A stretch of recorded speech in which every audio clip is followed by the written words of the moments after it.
Alright, base heads, it is your boy, the OG. Soda Pop Kid coming to you direct from down in my storage unit. And I had a pretty interesting weekend. My days off are Sunday, Mondays, and Tuesdays.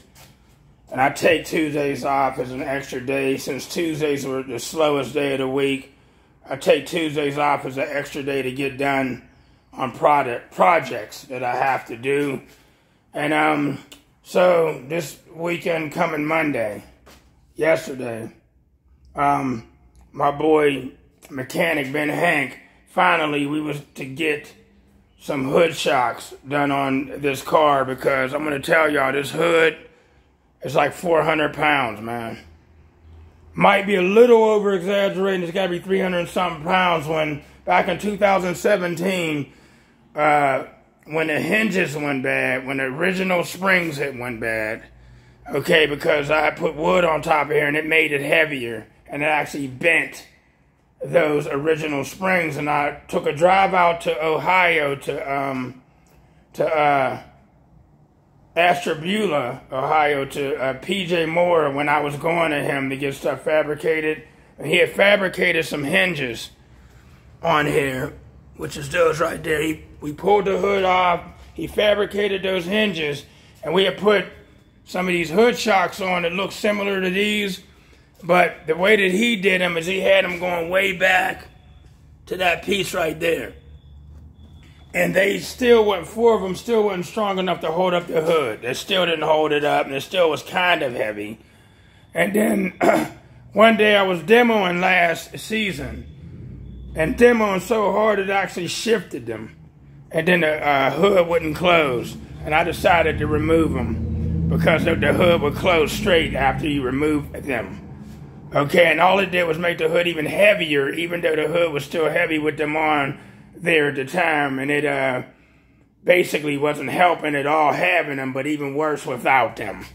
Okay, and then I started talking to Ben Hank about it while dealing with lifting this heavy ass hood, and it's like lifting weights, dude. I might as well have been working out lifting this hood up and down. Even when I got to shows, some bass heads would come and assist me to lifting it up, and then this bar holding it up that PJ Moore had actually made at the same time to hold this up, and it's been working ever since. Okay, but Ben, we had talked about this for the longest time. Now he only got one side done because we ran into complications. Okay, and the title of this video is, what's your favorite auto parts store? But I'm going to get into this before I get into the story I'm about to tell you. So, this is where we're going. You see how Ben designed that out of metal? I watched him bend it and all that and place it there, which is further up from that back there. And then he did another piece right there out of straight metal. Okay, I had found some stronger hood shocks at AutoZone that can hold up like 80 pounds each. And technically, we felt that it needed 2 80-pound shocks over there and 2 80-pound shocks over there. Okay, which adds up to, 320 pounds or something like that. All right. And that definitely, we had the 2 over there, but the strokes wasn't long enough. See the strokes, the skinny part, that's the stroke. They were real short. So when we went to shut it, it stopped and didn't close because that black part right there was hitting that part there because the strokes wasn't long enough. And Ben thought that those shocks were too strong and there would be difficulties closing the hood, and Ben didn't see. He's still got to put a brace there to keep it from shifting over. So since there's shocks on one side and not the other, now when you go to close it, it kind of shifts and don't want to line up with the dang, I forget what you call them. Those hood latches right there. Man, I'm getting brain fog. Yeah, now it won't line up with them, and we got to shift it backwards and shift it sideways so to line up. But come Monday, once he get the other side done, we should be back in business technically. But this does make the hood a little lighter. I kind of felt the stronger ones would hold them up way better, but Ben had his reasons why. Them stronger ones, he didn't want to use those. Now, these can hold 43 pounds each. So 4 of them, you're talking about 4 of them. We're talking about 100, we're talking about 40, 80, another 80, 160, like 170 something pounds. These are holding. Okay, so like I said, I feel it should be a little stronger, but there's no in-betweens after a certain weight of shocks buying them at an auto parts store. I did find a website that has them at 44 inches long and there's some that can hold up 250 pounds a side and all that. I technically got to find some that can hold up about 50 or 60 pound ones, which I will. But we're going to work with what we got, okay? All right, so he got this side done, and we ran into complications with those bigger shocks. And that stopped everything. That stopped him when the hood wouldn't shut. Okay, and I had to go out there, take the ones back. But on the way back, now we're about to get into what I'm talking about. Oh, let me go back here. Let me go back here since we're on shocks and get this over with. Okay. This wouldn't stay open either because the hood shocks I had under here they went bad, and then they couldn't hold up the gas or whatever that was in them, couldn't hold up the trunk anymore. So these shocks right here is a ½ inch taller than the ones I had, and my fault, 1 pound stronger. So these right here are 45 pounds each. Okay, so you're talking about 180 pounds. Okay, 90 and 90, 180 pounds. And you see it's holding up the like it once used to. Remember, I was using this thing right here. I was using this thing right here to hold it at the contest. Remember, now I don't need it. Okay, so those are holding it up, back up like it used to. And when it comes down, it just comes down nice. And then it goes up and it holds it there. So that there is done. Okay, that there is done. All right, those are doing good. Just to let y'all know. So back to the matter at hand. All right, so I said Monday we're going to get back at this and see if 4 of those are actually going to hold this up. And if it don't hold it up, it's going to make it real light. And he wants to make some brackets that he had bought to hold it up anyway and eliminate this. And those will go on the side as well. Okay? And we'll see what happens. Now, when I left there yesterday to take those shocks back to AutoZone, it's raining out here. Let me shut this now so no water's going to get in here. Storming Norman.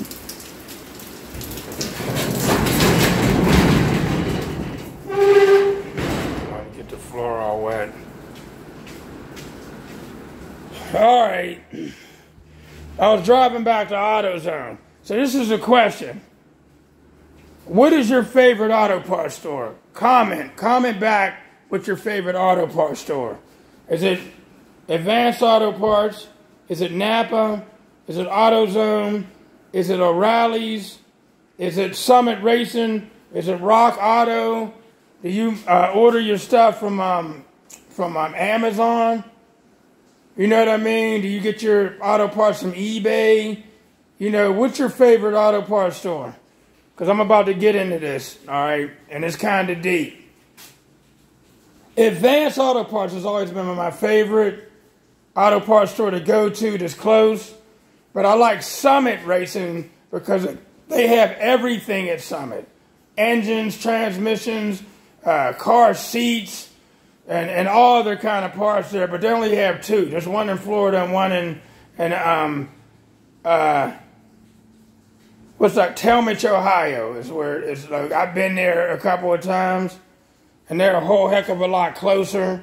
I mean, my fault. They have everything there. They need to open up more summits. If they open up summits everywhere, it'll be over for all the rest of them. I hate to say that, because Summit has everything. They have everything. Carburetors, everything. All different kind of carburetors, all different kind of shocks. They have racing seats. They have everything there. You know what I mean? But Talmadge is an hour and 45-minute drive from me, each way. All right? So, I drive back to AutoZone because, you know, with a COVID and everything that had happened, the auto parts stores don't have everything they once had. And then all the little novelty and specialty parts and stuff like that, like neon lights and stuff like that. Advance has stopped selling a whole lot of that stuff. And now you basically got to order everything. Okay, and I'm going to turn the fans on here because it's a little muggy. But you can still hear me good. Okay, that feels good. Anyway, I had met, pretty much met a female who's a manager at AutoZone that wants me to build her stereo system. We talked about her. She has a 1983 Chevy Suburban. That's old school. It's clean. I showed y'all that in the video. And we talked about putting 815s in there, which is going to happen. She's just getting her money up for all of what I told her that she needed to put in there. And her name's Christina Lane, right? So she's a manager at AutoZone. And a pretty good manager. And I've watched some pretty good female managers at some of these auto parts stores do better than the men managers at auto parts store. I've met some females that knows their parts. They know what to look up. They just know their stuff. And there used to be a female named Debbie that was real good at the Advanced Auto Parts over here, down across from the Sheets, and down here in Parnassus in New Kent. All right, she's gone now. Kathy's there. Kathy's pretty good. There's a female named Angie at the other Advanced Auto Parts up on Tarentum Bridge Road. She's pretty good. She's been there for a long time. Okay, and then Christina, which, you know, always followed me on Facebook with my stereo system in my car and always was trying to get me to build her car. You know, for years I would duck her because I got tired of building for people who wanted, like I said, a $20,000 system for only $500. I got tired of it, so I backed away. But anyway, one day I went down there looking for a part that Advance did not have.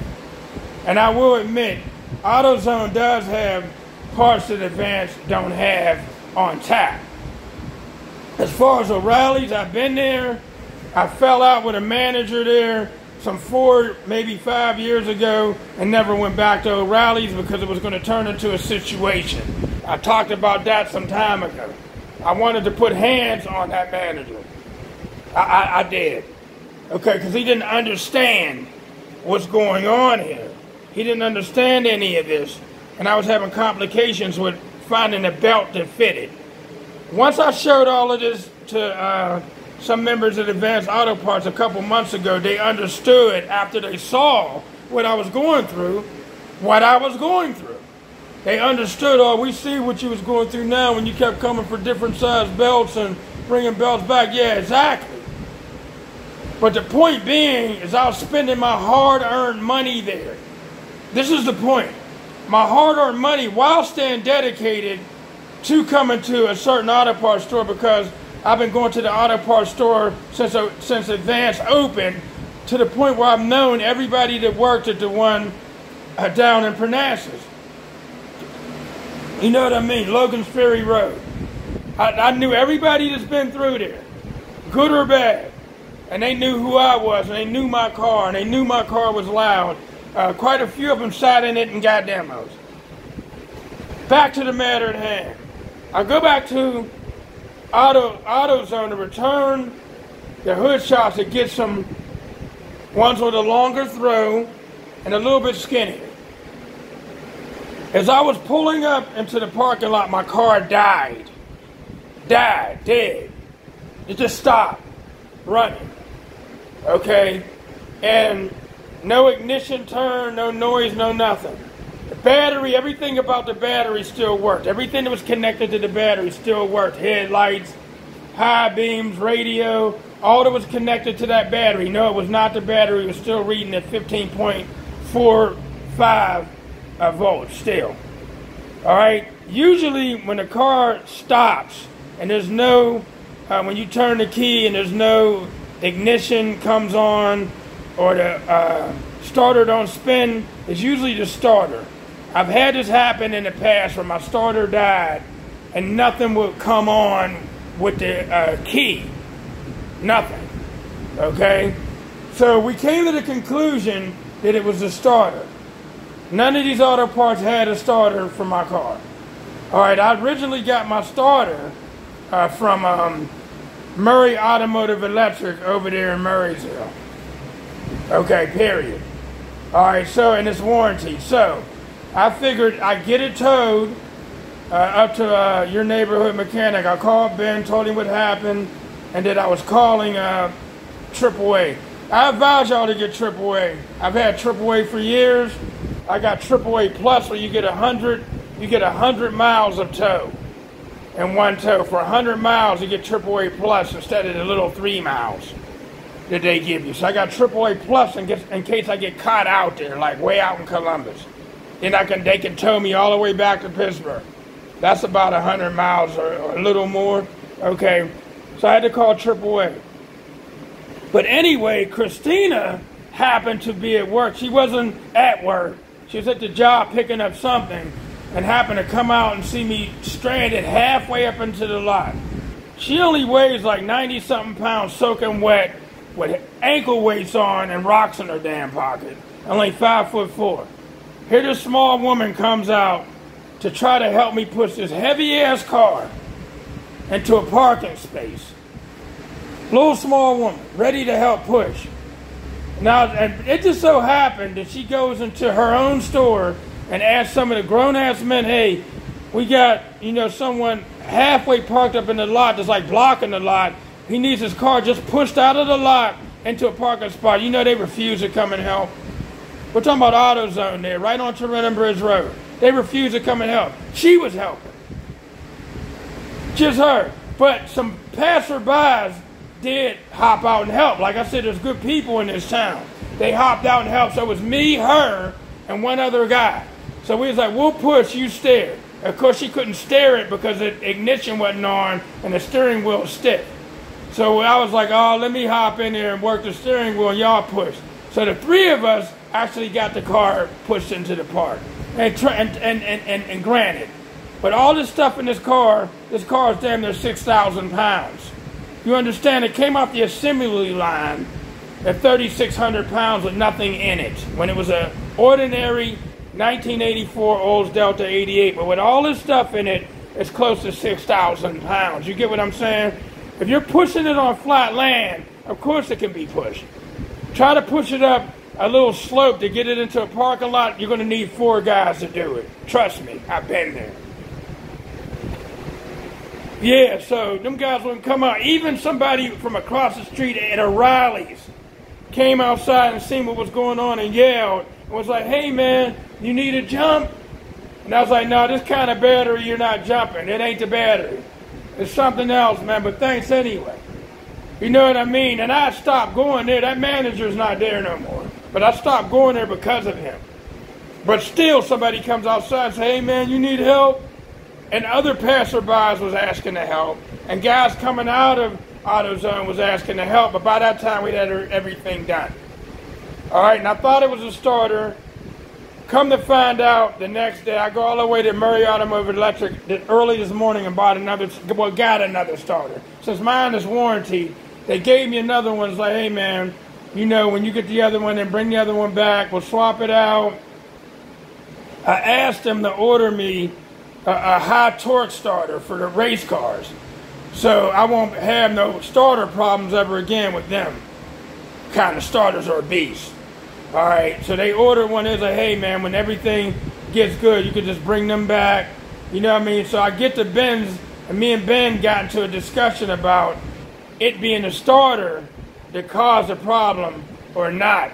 Ben didn't believe it was a starter, but I was explaining to him that I had problems with my starter in the past when the car was yellow. When I had a starter issue in the car, nothing would work on the car without the starter being connected, nothing. This has happened to me one time it happened in Indianapolis, Indiana at a competition. I was taking the exit from Indianapolis, and my car died right on the exit. But then it started back up. And I had a couple little complications. I was stuck out in North Hills once, come out of the movies, and it wouldn't start. Nothing. Nothing. You know what I mean? But it just so happened at that time, when the starter was bolted, when this power wire and everything wasn't tight enough is what it was. And every once in a while it would move from the contact. Whenever it moved from the contact, then it wouldn't operate. But then when it touched the contact, it would operate. That wasn't the case this time. I thought it might have been. So Ben was like, I guarantee you there's a bad wire somewhere. In Ben's experience with old school cars like this, him being a mechanic, he said he never had the problem with the starter. If the starter wasn't connected, nothing would work. He said the ignitions and everything always still worked. And I was trying to tell him, in my case, it didn't. So he was like, man, there's something's got to be wrong. There must be some wire. I was like, it can't be, because I haven't had this problem in years and years and years and years. The car's always ran. He was like, maybe the car was running anyway. So what I did was I brought a jumper wire. I came down and got a jumper wire. Okay. I was like, okay, we'll find out. I was like, if I take this jumper wire and touch the ignition and touch the battery, what would happen? So that's what I did, and everything came on. All the fans and everything came on immediately. And he was like, see, it's not your starter. Then he took this and touched the ignition and touched the power, and he's like, now, fire up your car. The car fired up without the key at all. And he's like, see, it's not your starter. And I was like, interesting. He's like, there's a bad wire. We came to the conclusion that the wire, the ignition key inside of the steering column is bad. That went bad. Something in it went bad. I knew it was going bad. That's why I got a toggle as a starter over the last almost year or so. And he was like, there's a bad wire. I was like, it's got to be the ignition in the steering column, bro. It's got to be that. That's the only thing I can think of. It don't make noise when you turn it. Don't let you know it's on.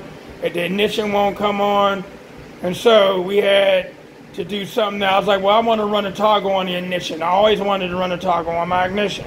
I always wanted to do that. I just never moved forward. So we made it happen, long story short. And it fired back up. The only thing is, now I got to turn the key on the steering column in order for the steering wheel to work. Otherwise, it'll be stuck and locked. Boom. Everything, I was like, well, we'll leave it like that. But nevertheless, you know, that was it. Boom. Okay. Now we just got to finish up some stuff. And I try to explain to people that modifications like this is an ongoing process. As a matter of fact, at the Big Ohio show, I met some guys that's been working on their vehicles for years to get it as loud as it is, to get it as nice looking as it is, to build everything right, to seal everything up on the inside so no air would leak out, laying down all kinds of Dynomat and resin and that new kind of Dynomat, I forget the name of it, that they laying down all this stuff to seal the leaks, to stop air from getting out, getting their alternators done, getting their brackets done, getting all the amps they want, getting them all mounted, building the chambers they want to build. This takes time. Time, ladies and gentlemen. This is not, and you know, I had, back in last July, after being single for 7 straight years, some of you big mouth people that think you know it all, had reconnected with an old flame, but then I backed up. I backed up away from the relationship because, you know, there's certain standards that I live by being in a relationship. And I'm going to say this.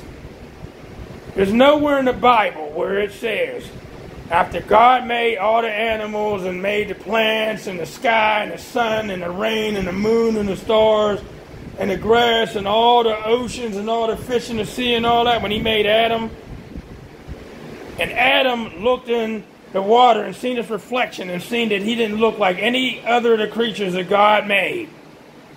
And God said clearly, it's not right for man to be alone. I shall make a helpmate for him, helper. And he put Adam to sleep, took one of his ribs. When Adam woke up, there Eve was. There's nowhere in the Bible where it says, where God says, I shall make a gold digger for him. It's not right for man to be alone, so I should make a gold digger for him. I should make a female that does nothing but sit on her ass, talk on her phone to her girls all day.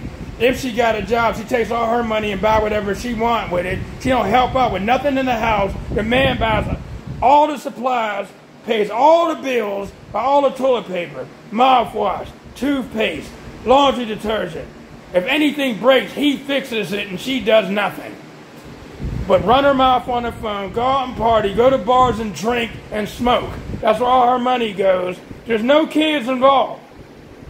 And she feels entitled to it. He's to buy all her clothes. I don't know where y'all get this nonsense, but I see that nowhere in the doggone Bible, bro. I know that a lot of women, that I've ran into lately, or this generation, don't like men having no hobby, even when it's a clean hobby. I'm not out there no bars and clubs. I'm not out there chasing no females like I once did. I'm not out there boning a bunch of chicks and doing a bunch of stupid nonsense and getting high, nor am I selling drugs, nor am I doing anything illegal. I'm working and paying my bills like I'm supposed to. And it seems like females want nothing but either they want thirsty sapsuckers, or they want to be the boss and tell men what to do and be disrespectful and talk any old kind of way. And that ain't what women was put here for. It was put here to be helpers for us men, man. Bone of my bone, Adam said, and flesh of my flesh. She should be called woman because she come from man. Clearly in the Bible. And a man shall leave his mother and father and unite with his wife, and vice versa. People don't live at them standards anymore. Yeah, there's Christians out there that do, and there's even some non-Christians that live by them standards even though they're not Christians. But people don't live by them standards anymore, man. So I had to back up from that until a female that got good damn sense, she works, she has her own vehicle. Now, I mean, I can deal with a female not having a couple, but what if I get stuck somewhere and I need a ride? What if I'm caught and, what if I need help? That's what a woman's supposed to be there for her dude, man. Seriously, these females just want to be wine, dine, you buy everything for them and they do nothing and then be disrespectful and talk to you any old kind of way. I'm not with that. I'm not with that, dude. I'm not with that. I like a female that can do for herself. But when we're together, sure, I don't mind buying her clothes and going out to wine and dine, but that's not a demand. With that comes before anything else. You know what I mean? And I'm out here, and the point of me even bringing that up is I'm down here working on my car. Continuously. Making sure everything's right. When this hood is up, I'm making sure everything is operating in here the way it's supposed to be operating. That's what happens when you get into this. You know what I mean? And females I've dealt with has never understood any of this. They don't understand the audio competition. They don't understand it. What's a clean hobby? The pop locking, they don't understand that. They only understand what they do. Bar hopping, gossiping, looking at all the 16-year-old cute dudes while they sit back and talk about men looking at younger women. Woman, not little girls, grown woman. Grown is grown. Y'all got it all discombobulated. Back in the doggone Bible days, the man was 500 and the woman was only 300 years old. 200 years older than her. I guess he's robbing the cradle, huh? People are so stupid. I mean, the sad story is when he was 300 years old, she wasn't even born, but then 200 years later, he's 500, and she's 200 still. She's way, way past grown. But anyway. PC, the world makes up its own rules and regulations. That's comical. You know, comical, bro. Man, all right, people. I talked about doing street beating contests and dueling demos. You know, I do got a meter, an SPL lab meter, a wireless meter. I will be testing at certain numbers and all of that. You know what I mean? And I won't be overdoing it, like slamming more power into the subs than what they like. You know what I mean? So I'm going to be real casual and conservative if I do decide to go back to burping. Because I am a street beater. You know what I mean? I may work on that and may do some testing. It's raining, so I'm going to have to wait until next weekend when I'm off, Sunday, Monday, or Tuesday. And after this video, there's a guy that has his boat down here. If it stopped raining, I'm going to videotape him in his boat. He's probably working on his boat way more than I'm working on my car that I met about a month ago and just passing down here at the unit. You know, he liked my car, he complimented my car, and we got to talking. Then he showed me his boat where he just got a real nice motor dropped into it. It's been down here in the unit. He's been working on it. I was going to add it into this video, but I'm going to make it a separate video. So look forward to that. I'm going to post this tonight. And the topic to this is, what is your favorite auto parts store? Favorite meaning all the clerks are good people. They all help you. You know, I asked Advanced Auto Parts, I was like, if I would have been stuck like that, would y'all would have came out and put it? I was like, absolutely would have came and pushed you out, bro. Absolutely. I was like, I can't say that much for autos, and they're ignorant. And the only reason why I would buy anything down there is because of Christina. She's technically Gary that works at the auto parts, Advanced Auto Parts down here on Logan's Ferry. That's her dude. And you know, they good people, man. You know what I mean? So, you know, even me doing the little demos down at AutoZone, that's before the asshole managers come down. And they do got some assholes, dude. Their customer service suck. You understand? Except for her. And she knows her stuff. Serious about her job, too. You know what I mean? But I'm going to post this evening, y'all. And comment. Please comment. I'm putting it on YouTube and Facebook. Comment on this, okay? 32 minutes in. It's your boy, the OG Soda Pop Kid. Good morning, good afternoon, good evening, good night. And I hope y'all got some knowledge from what I'm saying, dude. You know what I mean? It's all about money now. It's all about money. All they want to do is make money. They don't care how much you spend. They don't care how loyal you are, man. And sometimes you got to straight start cussing them out and calling corporate. You know what I mean? And for me, I pay my my mortgage to a guy I've been paying mortgage to almost 17 years who's a corporate lawyer. So when these little corporate places start acting stupid, I just get him to send them a letter. He's a corporate lawyer. Boom, got you. Peace.